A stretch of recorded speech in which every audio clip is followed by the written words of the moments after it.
if we all close our eyes and we visualize a homeless person, everybody's going to have a different idea of what that person is, and then we're going to use that to blanket the rest of the population. And this couldn't be further from the truth. A lot of people look at homeless people as like gum on the bottom of their shoe. And they see it, they step on it. It's bothersome because now when you walk, it sticks. Every time they look this way, oh, it's another homeless person, stick. Oh, there's another homeless person, stick. There's a third of the people that think that it's somebody else's problem. No, this is a community responsibility. They're probably the most discriminated group in the world. It's not a political issue.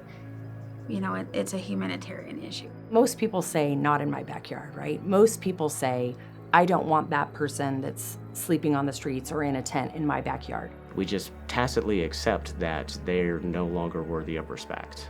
And that, again, that does damage to somebody's image, that does damage to somebody's sense of belonging, their sense of accomplishment. It just goes to show some people are real ignorant to the fact that homeless people are human beings, first and foremost. What they don't understand is that these people are just like you or I. How do we, bring that level of humanity and turn someone experiencing homelessness back into a person instead of the homeless?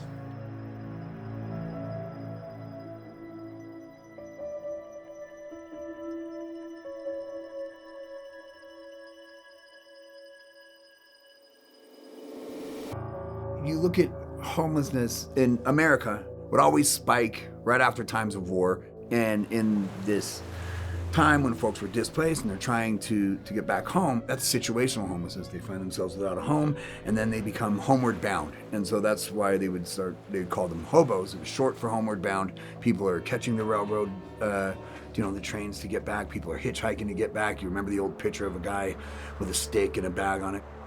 And the solution for that, because it was situational, was pretty simple, right? A community or church would come together, folks would go to the church, and it would give them a place of respite where they could rest, recover, and reintegrate. That was it. This is around the same time that their asylums were happening, before they started to shut them down. And so most severely mentally ill folks were not around. We didn't have them on the streets. And so from the shutting down of the asylums to the war on drugs around the 80s, and then you start introducing the medicating of America. All these things culminated to where now we don't just have situational homelessness, we have behavioral homelessness. There's mental illness, there's drug addiction. There's folks that started out situationally, but have been on the streets so long that it's turned into a behavioral issue. So now we got a bigger problem, so it's not as simple as put them in a shelter and they'll figure it out. I think that we've been trying to solve a behavioral homelessness issue with a situational model and hoping that people will remedy their homelessness themselves if given this place to rest. But it's not like that anymore. I came in with my own preconceived ideas of what homelessness looked like and what the challenges were. And I'll tell you that interacting with that population, I realized each of these individuals has a different background, a different unique need. My wife and kids, they moved out here in January ahead of me because we had just gotten evicted in September. So we start bouncing around, living in hotels, 3 nights here, 2 nights there. You can go through your life and do well, and then things will happen. I'm looking for jobs, didn't find a job right away because of course I don't know nothing. So you got Grant that has job, wife, kid, house, vehicle. Grant starts doing drugs, and it causes me to lose my job. Then I become Grant without a job. Now, if I don't address why I lost that job, I'm just gonna get another job and then lose that job. And then I'll get another job and lose that job because I'm not addressing my drug problem or mental health issues that caused me to lose that job. I had a girlfriend at the time, and she mentioned to me, let's try some cocaine. And at that time I was, like really in shape, didn't think nothing of it, thought I was gonna be able to do it one time. And that one time that I did it with her turned into 10 years later. I went from having an apartment, having a job, basically having a business, to losing the job, losing my business. But as long as I had a bottle in my hand, I was content. 6 months down the road, I had run out of resources, ran out of money. Nobody really wanted anything to do with me because of, the fool that I would make myself turn into with my alcohol and drug use. So now I become Grant who's always losing jobs. And it's my identity. I still have a house, I still have a family, I still have a car, but I'm Grant that always loses jobs. Then eventually, this will cause me to lose my family. Then it's Grant who loses family, and that's my identity. I think the community as a whole believes that it's just kind of one mistake, one lost job, one drug use, and you can end up at our doorstep. And that's really not the reality, because you really have to burn through friends, family, coworkers to get to our doorstep. And then it's Grant who loses house, and now I'm couch surfing. I was homeless for about 4.5 years out there in Las Vegas, bouncing around couch to couch, sleeping on rooftops, just basically, sleeping here or there, wherever you can. I was homeless. I was living in the back of my ex-girlfriend's expedition. So I was completely homeless. I was homeless on the streets, literally, me and her in a tent, sometimes not a tent. It was very hard, very rough. I had a home, I had a car, I had a job, and I was having my first son. And in 6 months, I destroyed all of that. Then it's Grant who's living in his truck. And this is my identity. This is slowly who I'm becoming because I'm not addressing why I became there in the first place. And then I'm Grant at a bus stop. I lose the room, and I end up sleeping at the bus stop in between the Peppermill and the European Fitness Center. I feel like you're gonna freeze to death if you fall asleep. So just staying awake, man, just watching the cars go by. I just drove myself to becoming homeless. I was living outside, I was sleeping under cars, I was under park benches, I was sleeping at the park right across the street from Renown Hospital. Anywhere I could basically lay my head. I might be out here on the streets, but I've lost my dignity and freedom, and I'm hiding amongst the shadows. And now I don't just have a drug problem. Now when I get clean, I have an identity crisis. I don't even know who I am. I lost my self-respect, I lost my dignity. I couldn't hate anything else as much as I hated myself. That individual usually has a sense of hopelessness. That's probably one of the big driving ones that you have. They've lost their faith in themselves, they've lost their trust and faith in others. There's so many different reasons why people are on the streets. Was it situational? Was it that your rent was raised? Was it the economy's not doing so well? Is it behavioral? Is it criminal? Is it an addiction? Is it, there's so much to it, and a lot of it is based in trauma. Not everybody is a drug addict and an alcoholic, but what I believe in my heart is everybody has had some form of trauma. I got molested from age 2 up until 6. That wasn't my fault. And the son of a gun that did it to him before, because everything has a cycle. For every action, there's a reaction. So electricity goes off, I'm in the shower, and instead of my mom coming to my rescue at a very young age, a grown man comes in the bathroom and slides me down to the tub, wrapped in a towel, and that's the first injection of heroin. It's the introduction of my mom sex trafficking me from 14 all the way to 25. And mentally, physically, emotionally, all the abuse that can be brought when you are sex trafficked. My dad is, was a severe alcoholic.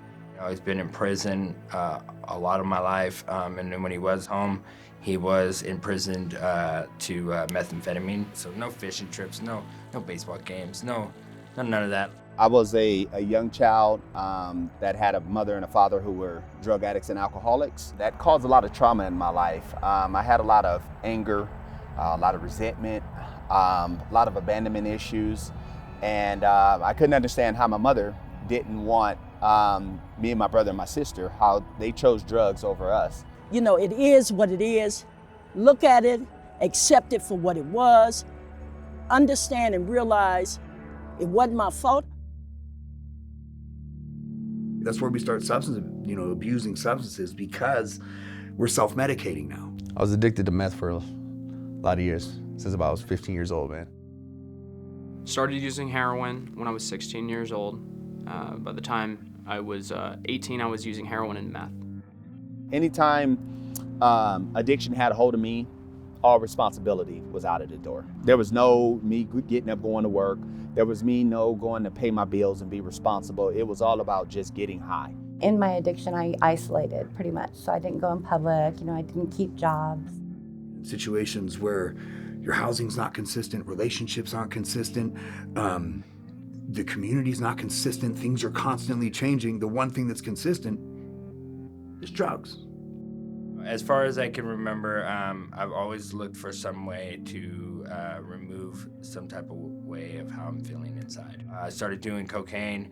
I ventured off into doing heroin, opiates, which was probably the demise of everything in my life. Opiates, it grabs such a hold on you that you cannot survive for 2 or 3 days without it. I struggled with meth addiction my whole life. That was pretty much my one obsession, my one focus. So then you can't stop. You have no control. It's the obsession and then the compulsion. Once it's in your system, it's all you're doing. I was still getting high because I didn't understand addiction. I didn't understand how it worked. I know this is hurting me, but at least it's making me feel somewhat okay with where I am in life. Addiction is a disease.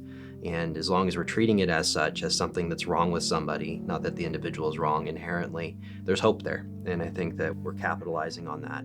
So if you want to actually help somebody navigate through this, you'd actually have to be more consistent than dope. Now we know that they could be functioning normally within society, but they're battling, for lack of a better word, their own demons on a day-to-day basis. And so those things have made it difficult for them to function normally, what we would consider normally, in day-to-day society, and generally pulls them in paths which they don't even want to go to and don't even really know how they got there. I didn't love my spouse, she didn't love me.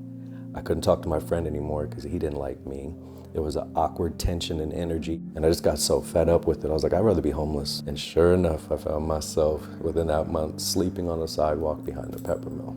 Homelessness is a big portion of that, is what led to the crimes in the first place. The criminogenic nature of their crime is they're trying to, subsidize, find a way to earn money, wrongly, but a way to address that issue, whether it be substance abuse or trying to find somewhere to live. I had a $100 to $150 a day habit. I don't have any income. So how am I going to support that? Well, I'm going to break the law. I'm going to do things to support this habit. I didn't think I could amount to anything, so I kind of resigned myself to a life of crime. One point in my life, I was resigned to the fact that I was either going to die on the streets, die in prison, or do life in prison. And I was okay with that. I saw somebody put on a jacket and did not pay for it. Took it right off the rack, put it on, and walked right out the store. In my mind, it was almost like an explosion. It was like, you could just do that? That's how, sick I was. And so I would run into stores, I would steal to supplement my addiction. My mindset at that time to support my drug habit was I was gonna be what I considered the Black Robin Hood. I was gonna rob from the rich to give to the poor. Am I a bad person? No, I'm just an efficient survivor, right? And if people that are drug addicts were like, well, they have a broken brain. We don't have broken brains. We just solve our problems really efficiently in the wrong way. Over the years, it got worse and worse. And 2019, I ended up in some trouble. Got a 3rd DUI, burglary charge, and obtaining a credit card under false pretenses charge. So I ended up at Park Boulevard for about 10 months, fighting to not go to prison. I ended up on the felony DUI diversion court. We historically have been really black and white either you're in compliance or you're not. And if you weren't, we were putting you right back in jail. And we found that just doesn't work. So now we are trying to delve into what led up to this particular instance on why you're on probation, and what can we do, what resources can we provide to try to help that. I ended up relapsing, and I think like 3 months into it, so I ended up back in jail. That's no longer what we want to do. That's not our mission, is to throw you in jail. It's to try to find resources for you. But when you have decades of mistrust from the way that we used to do things, it's not something that changes overnight. It's no longer, we're just out there enforcing the laws. We are out there to make our community better. And a lot of that is, what do the people need, and finding out what they need from us and spending the time with them and having those one-on-one conversations to see what we can do.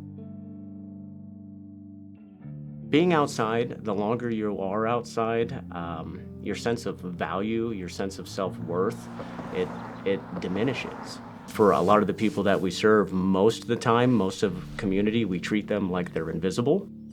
I'm walking down the street, of course, and a guy shouts out of his, car window while he's driving by with all of his courage, "Hey, get a job!" And I'm like, "Yeah, buddy, I got a job. I'm a panhandler." And I was just kind of living like that, right? Everybody's looking at me as a panhandler like I'm a scumbag. Trying to be invisible most days was something that I wanted to be. I just didn't want to re-experience the way people looked at me, like as a panhandler when I'm walking down the street and there's a couple, like, a dad, a mom, she's got a purse and a kid, and all of them kind of clutch each other when they see me walking by. And the only times they don't get treated like they're invisible is when they're reminded that they're not welcome.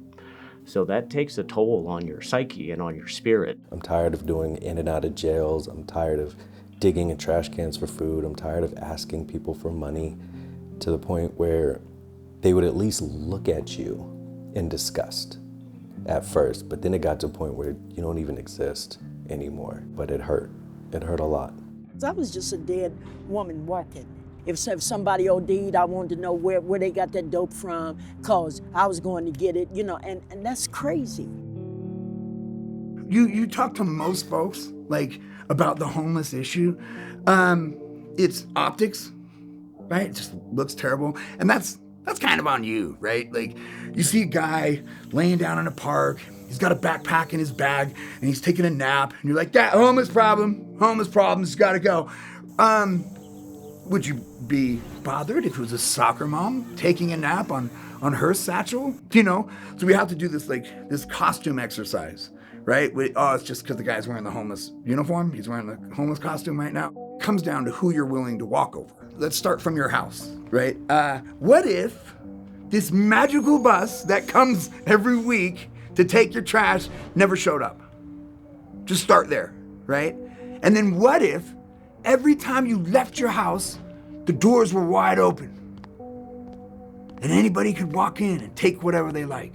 Would you be able to go to work? And then how would your front of your house start to smell if all of that stuff you put out there without this magic bus didn't come, And then you take a bunch of those, you pile them together, and then you introduce severe mental illness, and then you introduce a little bit of drugs on top of it, then you introduce other behavioral issues and mental illnesses, and you take this group and you pile them all together, right?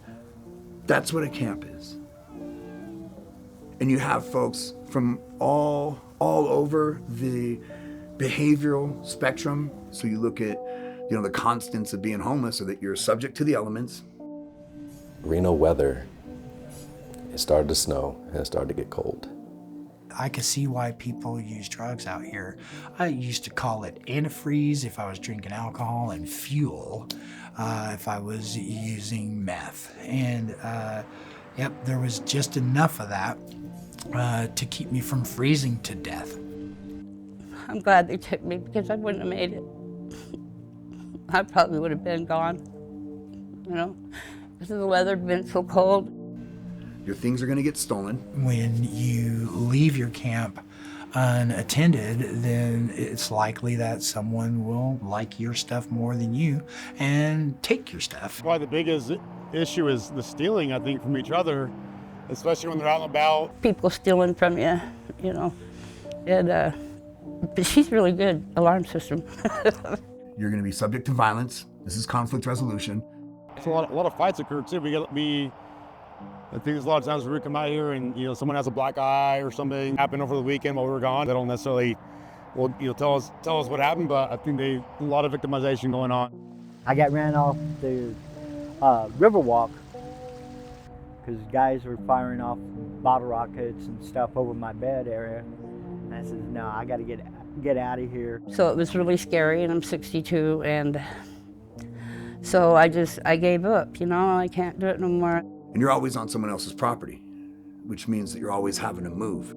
Everywhere that we go as homeless people, it's called trespassing. And at this point, I'd have been arrested like 4 times in a month for trespassing. Just trying to find someplace warm to sleep.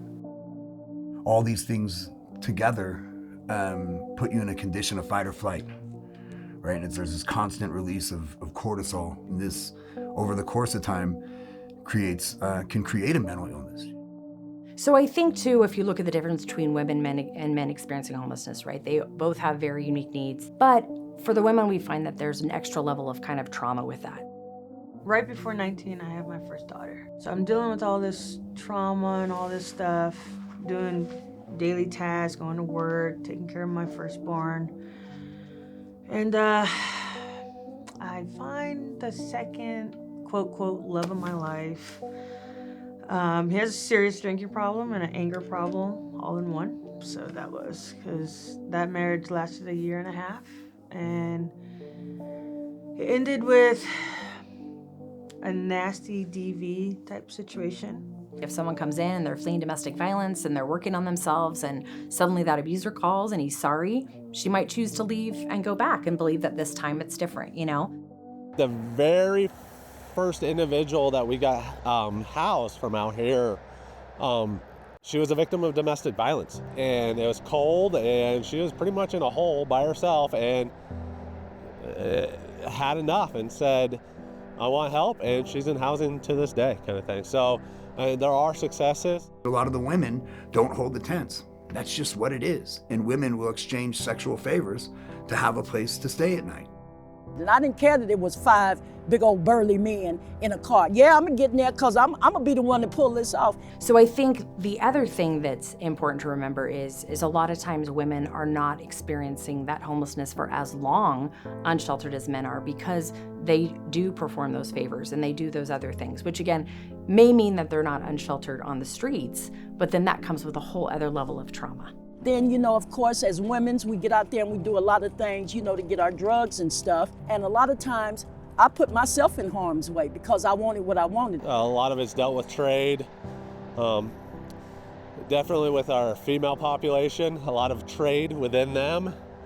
Use your imagination kind of thing, either for protection or services along those lines. So what I'm saying is everyone has choices, and you know, I'm here as a result of all the bad choices that I made. You have the dangers of other people out here, dangers of being a female out here, then the dangers of trains and environment. So why not sweep the camp, right? And it comes down to, you know, it's inhumane. Moving people out of their place of living is inhumane. But then you also look at what happens in the camps, cultures of the camp. As the camp grows, right, someone's gonna be a leader. In these camps, on the streets, it's not the vulnerable that become the leaders. It's the predators. Out of all the people that live on the train tracks, I've known 4 that have been beaten with pipes, bashed in with rocks while they're sleeping in their tent. There's obviously this section right here is the area that is who's in charge of this out here, who runs everything, has the most property. It shouldn't take a pipe to the head, you know, getting your head busted in to be like, oh, I'm gonna decide to go to the shelter. If you ask anybody that's living on the streets when they were assaulted, raped, beaten, robbed, when their tent was caught on fire. It was in the camp. I don't want to burn up in a fire. I just rather it be a bullet to the head and just let me go. And that's the law out there. So if you're okay with that, then by all means, keep picketing. But like, if you're not okay with that, then you should figure out a way to go manage that culture. If you say leave them there, then who's responsible for the overdose? Who's responsible for the rape? My buddy Justin, man, he came to the shelter.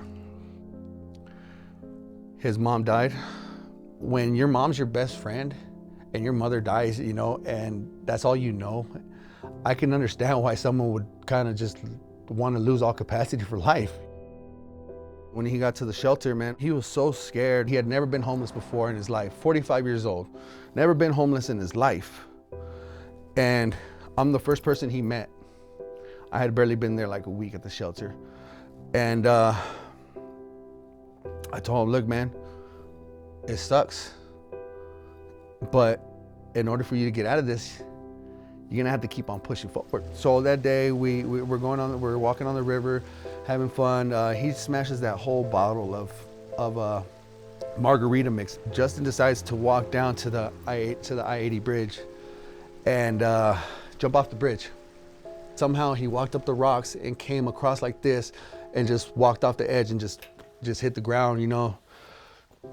He messed up the stent in his heart, and it just it scared the crap out of me, man. That it's like, that's just one of the bad things about being homeless, is that you want to resort to your alcohol addiction or drug addiction to just want to get away from things, and that's just one of the things that happened, you know, because I thought that we're having a great day. He just felt like he wanted to end it all. After this jump he had, he started getting pains in his chest. Someone gives him a pain pill. It was a fentanyl pill. And he took it under the impression that it was a pain medication. So he ODs, and this was in his bed. He OD'd in his bed. Drugs and alcohol are not allowed at campuses that the county manages. And we know that that is a reality in our community and across this country, that we're seeing increase of drug use. And so staff are trained, all of them are trained in CPR and in Narcan distribution, so that we can act when overdoses occur. This is the first time that he had overdosed there. They brought him back to life. They gave him 18 Narcans. So he gets kicked out of the shelter for illegal drugs on the premises. He was sleeping on the train tracks. I told him, man, you need to appeal that kick out, because honestly, if you did not do those drugs intentionally and you did not know that they were drugs, I think that you should get your bed back. We wrote the appeal out properly and we sent it to the right people, and sure enough, the next day he had his bed back.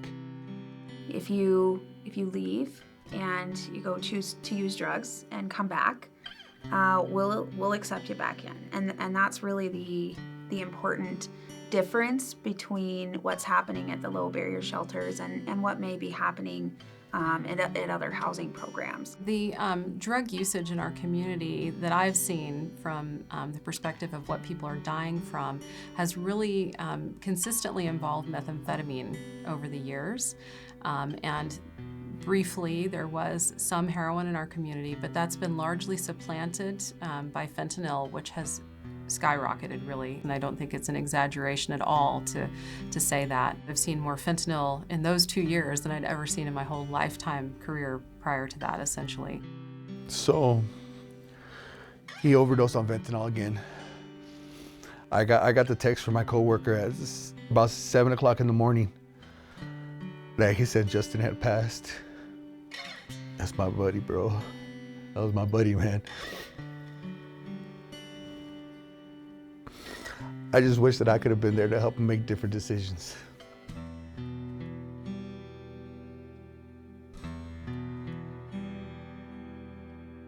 The unhoused individuals who die in our jurisdiction deserve the same treatment as everyone else.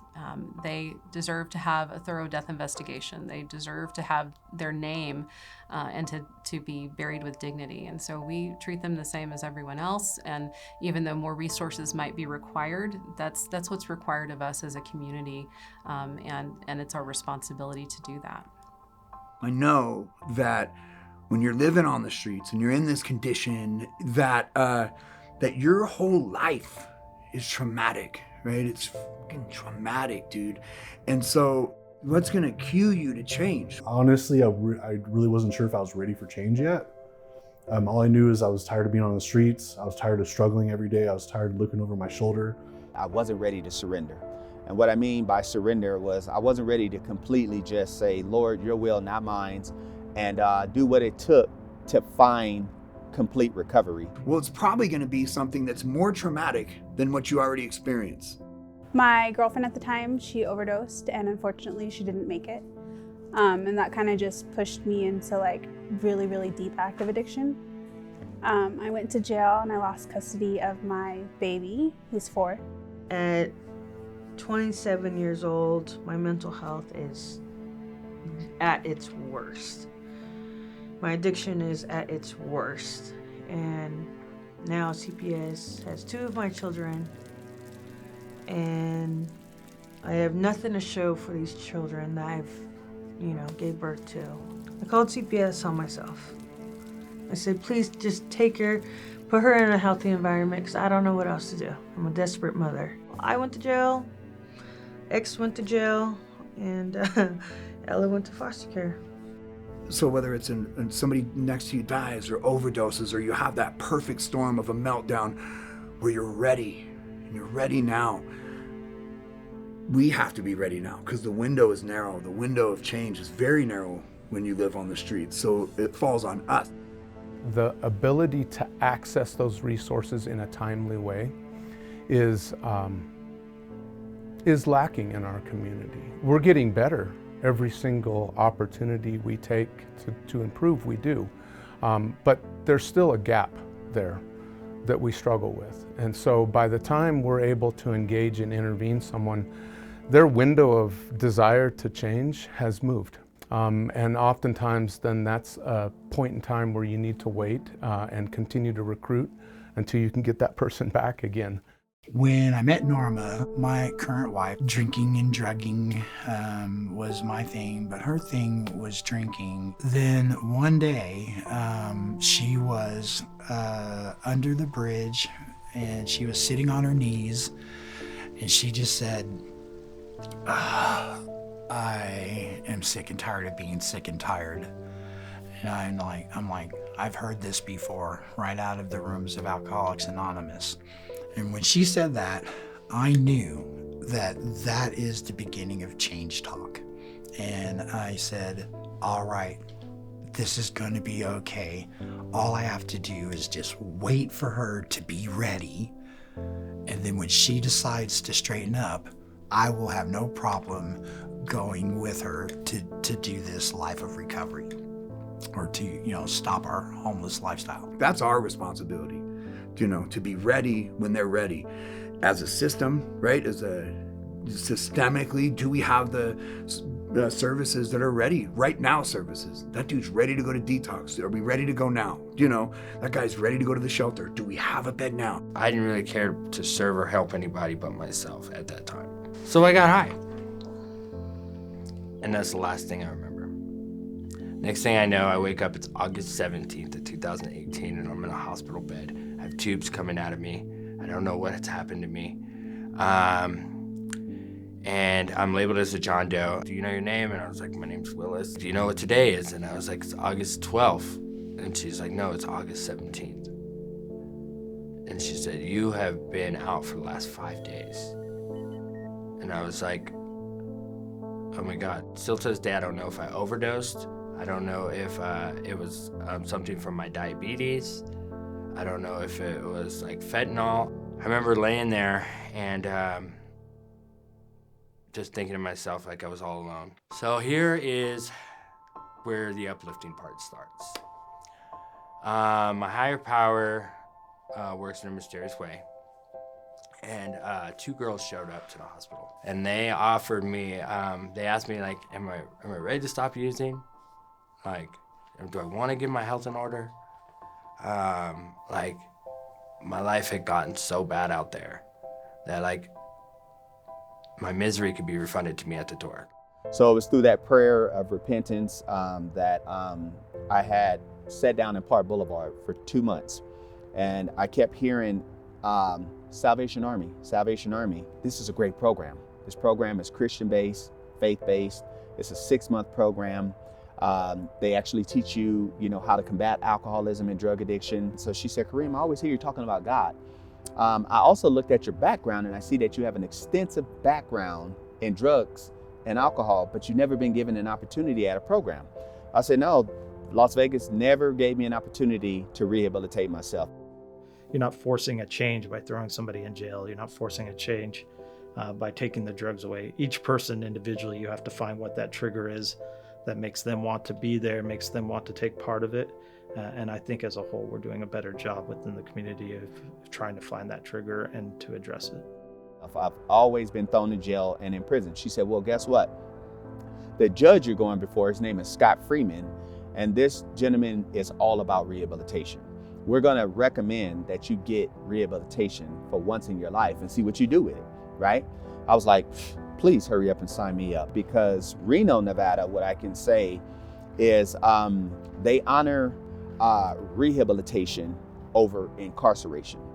Being there to recognize their suffering, recognize their humanity, and really just kind of reminding them that they're probably some of the most resilient people in this community and that they are capable.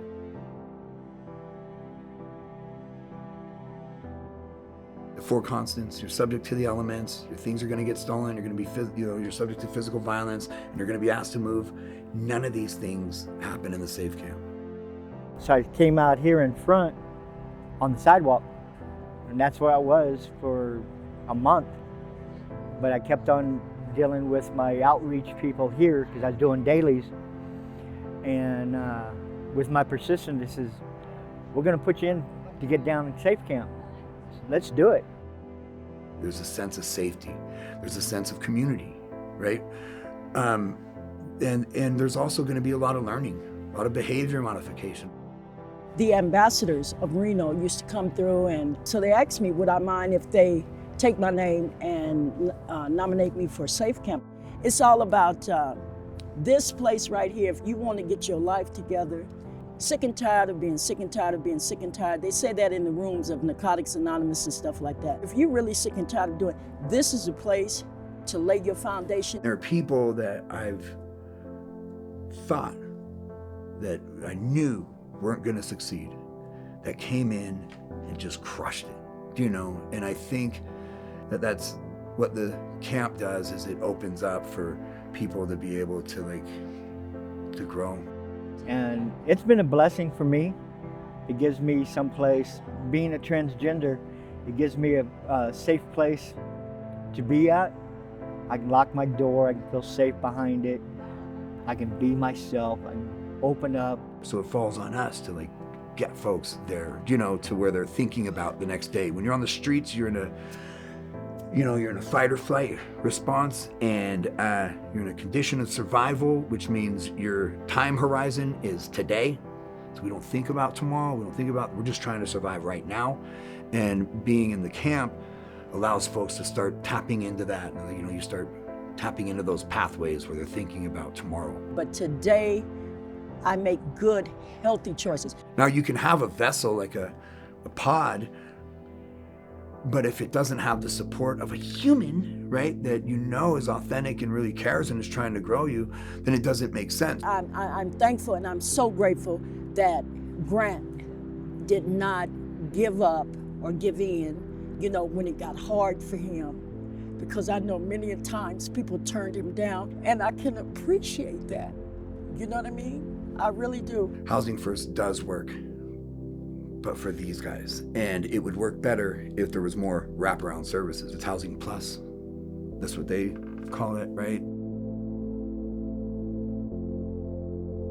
We as a program offer what we call kind of the 4 elements of the program.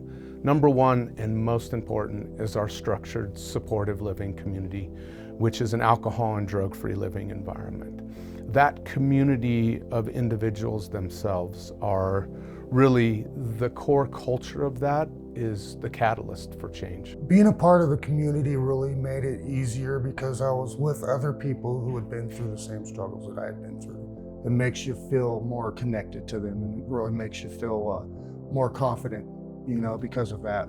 Since I've been at Crossroads, I definitely have met some individuals that are going to hold true moving forward. So I will have friends that I can turn to in the long run. They've had the same relationships. They've done the same bad things. Like, you know, they've been to the same shady parts of town and know the same shady people. And it's like, whoa, man, like I'm not alone. And I don't have to do this alone. I landed at Crossroads, and that's kind of where I started to get better. I realized certain things about myself and came to the realization I wasn't happy, you know?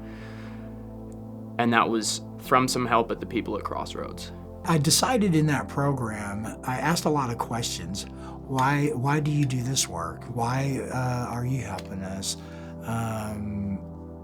And all of the caseworkers, they were sincere. I started just trusting the process. They told me to do something at Crossroads, and I said, okay. They said jump, I said how high. I bought into everything they were telling me to do, and I trusted them, you know? I said, okay. See a whole bunch of guys there, further in the program than me, and they had bought in. And at first I thought I was like, why are these guys so happy? Like, what is it? That's just our attitude at Crossroads, is that no matter what walk of life you are, the color of your skin, what your interests are, we care. We want you to be the best version of you. I gave my all to the program. Like, I needed to stop putting a Band-Aid over my addiction, and I needed to let it scab and heal up. That was just the bottom line. Ultimately, when the individual leaves, they're employed. They have a sense of confidence. They have a swagger about them that has this sense of being humble, and at the same time, this sense of having self-confidence. They have embraced and adopted the core values of our community. And then they start showing back up every week to support the next guy that comes in the program. I have no idea where it's going to take me, but I know I want to do something to help people that were like me and feeling it will never change. I tell anybody that I ever meet, like, I will show you the dirt road, but it's up to you to pave it. Like, if you want to continue to walk in mud and wet snow and all this nonsense, then you have that right. But if you pave it, like, you can create a life that is beyond your dreams. We give you guys the dirt road, you gotta pave it. And I'll never ever forget those words. They're gonna help me a lot. Being part of this community has shown me that I'm a part of something bigger than myself, something bigger than my addiction. It actually gave me the opportunity to see that I could actually cultivate meaning and purpose in my life. If we create the environment, if we create the opportunities, and we empower the individuals to choose to learn to lean on one another as the resource, I think we have something pretty magical.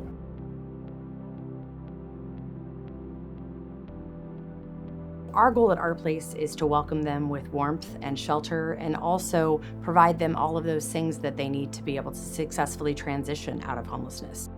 My first ex takes my first daughter from me and says, you'll never see her again, you can't get your life together.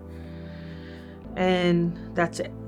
She was out of my life for 7 years after that. CPS gave my ex my second daughter. And so, still being spiritually broken and no hope, I was out there still using. Why is this happening? What is making this? Why am I not fit to have my children in my life? So I was starting to plead for help. I didn't know quite exactly what I needed. When I can meet with a mom here and say, isn't momming hard? Isn't it tough to be a mom under the best of circumstances? And here you are in a shelter. doing it by yourself, doing it with 10 other people that are kind of telling you how to do it, that you're not good enough, and you've had your own trauma that you're trying to work through as well, and we can just really relate on that level. It decreases the shame and stigma, and that's how people get better, is when they don't feel judged. Alicia Kraft sat with me and was like, I highly recommend you getting clean. And with that, I took a very big leap of faith. I stayed. I think the guests to believe that they deserve more and want more and feel like it is their home while they're there.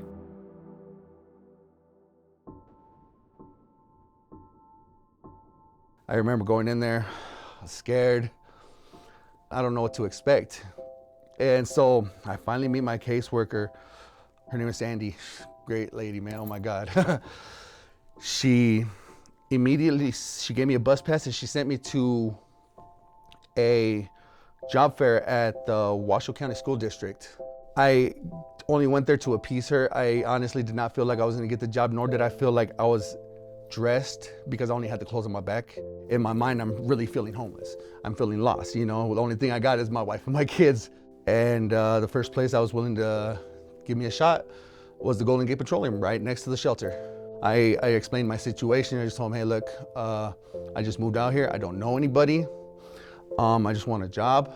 I just want to be able to get on my feet, you know, be able to provide for my family. I just want us all as a whole unit again underneath one roof. So they gave me a job. I showed these to my caseworker. Oh, she's all great. We started applying for apartments. And well, she had a landlord that was already working with participants. I did the application, and 2 days later, man, I got approved. There is so much that goes into even working with one individual or one family that's experiencing homelessness. And I think that's something that is really important for the community to hear, is that we have worked really hard in Washoe County to make sure that we are kind of that focal point, and we are making sure that no one is falling through the cracks, and we're having those conversations. One of the biggest frustrations that I've experienced as an advocate is every time we would say, hey, we need more services, or hey, we're not meeting the demand, we'd always be countered with the question of, well, how many people are there actually? Or what is the real need? So having an accurate count of people, having a by name list of here are the actual individuals, being able to track the programs that have been successful for them, the programs that have not been successful for them. The concept of Built for Zero data is really about understanding each person at an individual level. That's where we start, right? We count each person as a unique individual, what type of housing and what type of services would be needed to support this person. As we've all heard, you can't really solve a problem if you can't see it, right? Built for Zero was actually absolutely the blueprint. It's kind of the foundation that again gave us access to, we could communicate with people in other communities who were having success. And we were just getting started, so this gave us the ability to understand some of the things that we shouldn't do that were common mistakes that many communities made, and things that we should do. One of the things that was missing in the past is the data. And now with that commitment to Built for Zero and being a part of that HMIS data system, right? It gives us a lot more tools to look at that data and see where we need to go next. So we really focus on that person-centered data, right? So we really look at what is the reason they're coming into us, because we can't successfully exit someone from homelessness if we don't know how they got there. Having everybody see that information in that same system in real time allows us to be most efficient in our work and getting a client housed. The collaboration that they're moving towards is excellent, bringing the humanity of the conditions under which everyone in our community is living, and normalizing the community as a whole to be inclusive of people experiencing housing insecurity. That would be excellent. And so for us, that's really what Built for Zero or the regional governance is about. It's about bringing everybody to the table and figuring out how to align all those ideas into something that makes sense and is strong because it works together and is moving forward. One of the challenges, I think, was getting everybody to move in the same direction, and now there's a clear leader with Washoe County getting us all to move in the same direction, which is phenomenal. You're seeing just incredible partnerships between private funders, all the different nonprofits, the different city government entities, county, all moving in the same direction. Government can't do this alone. So you're going to need contributions of expertise or resources from the business community or private sector. You're going to need volunteers at some point to step in and provide some things. It's the ability of our county and city leadership to learn how to work as effectively as possible together. It's our service provider community being willing to put down everybody's individual organizational needs to look at the bigger purpose and bigger need that's out there. And it's learning how to tap into the individuals who have the lived experience. Like 90% of the people that we bring on or recruit have some sort of shared lived experience. If I talked about Malcolm, or if I talked about Scott, or if I talked about Willis, or if I talked about CJ, they're what drive you to want to find any way you can to make a difference. After a period of time, they stopped telling me what they want me to do and started asking me, what do I think? How do things need to go? How would this impact you? And I started answering that. And then I started realizing that they weren't talking to me like I was their client. And I started to feel like they were treating me like a person. Next thing I know, I'm full-time and they're introducing me as, hey, look, we have a client staff who's full-time position. So many of our staff have lived experience. That gives them a deep level of empathy for the individuals that they're dealing with. Reinvesting in the lives of other people is what helps to sustain and support the individual who is in service. So the phrase from the rooms is, we keep what we have by giving it away. I think that is something that we need to continue to build on as we go forward. We may have a lot of people that are in our shelters that as they get themselves stabilized at some point might be able to help assist others. I know it's a big life change or a big deal in someone's life, and like Willis, I just didn't want to let him down. Kind of like the caseworkers, everyone that ever invested in my life, I was like, you have not misplaced your trust. I am not going to let you down. I love the fact that the people we have working in this space are empathetic. They work hard. They really care about the people that are in these facilities. Many of them have life experiences so that have been informed. And so their work comes informed by what they've seen or what they themselves have experienced. 5 years from now, I see myself where I can actually help people, where my voice actually will matter. So Willis was in the men's Crossroads program and CJ was in the women's Crossroads program, and they had both applied for a job with us, and both of them stood out as incredible leaders all on their own. They both started the same day, so right when we were opening. And you could automatically tell that there was like chemistry between the two of them. When she came to Crossroads and I came to Crossroads, like we didn't go to Crossroads looking for each other. I was familiar with, any man wants you, right? If I have something to offer, it's always going to be something in the pants, right? But Willis presented himself very, very different from the rest. I remember the first time Willis came up to me, because he's such a good guy. He was like, hey man, I got to tell you something. I'm like, all right, what's going on? He's like, so you know Charlotte Joe CJ? I'm like, yeah. He's like, so I gotta come forward with you, man. We're dating. I'm like, yeah, I know. Like everybody knows, dude. Yep, and then they got married. I got to go to their wedding. I was one of the groomsmen, and they have a house now. Both of them were getting promoted because they're dedicated and serious and committed. And then they both got their children back separately, so they got reunited, her with her daughter and him with his son. We got married at Lavender Ridge last year. My CPS worker, Malik, he was our pastor. We had Kim Schweiker, Alicia Kraft, Lisa Lee. They were present for our wedding. We had a bunch of people from Rise join us, people from Narcotics Anonymous. They believe so heavily in the mission, not because it's for like a calling or anything, but because they are the mission, right? The people we bring on are the people that we serve, and they get to be the living example for those of us who still haven't found hope again, that what they're experiencing isn't forever. The opposite of addiction is connection. That connection piece there, you know, that's like part of the miracle. I've gained a career where I'm helping families seek recovery and shelter for themselves and work on mental health for themselves as well.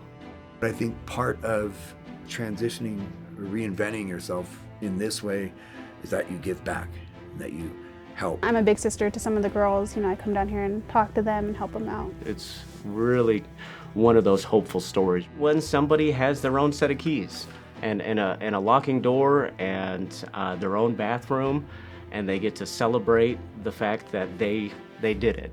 Something they thought they never could do, or something they thought that would never happen for them again. That's a huge win for us, and being there to share that moment with them, and reminding them that we don't get to take the credit for their success, that they had it in them all along. Honestly, Reno was the best decision for my family. 100%, 1000%, honestly. If I were to show you the pictures that I have on my phone that I took from our Christmas tree, and all the presents around it, dude, like I was looking at it and it just makes me want to cry. I'm actually able to provide them a Christmas where pretty much everything that they've asked for is underneath that tree right now. I worked hard to be able to provide them for them, you know, and if I hadn't to come here where they had the resources available to me, to everybody who was in my position, I don't think that I would be where I am today. I wouldn't have my apartment, I wouldn't have my family, I wouldn't have a car. You know, I'm excited for my future for the first time in a long time. I wake up happy every day. You know, I feel like I belong to something bigger than myself. The beautiful thing is that we have that love, we have that empathy, have that understanding, and that compassion to show this population of people that we really do care and we really do understand, because we've been where you are now, but you don't have to stay there. I just want people to know that it's okay to have tough times, man. It's okay to have tough times, that there's people that are willing to help if you need the help. That if you feel lost, don't, because as long as you have in your heart that you want to change something, you can change that. We're seeing things come together. We're seeing success. People are getting housed.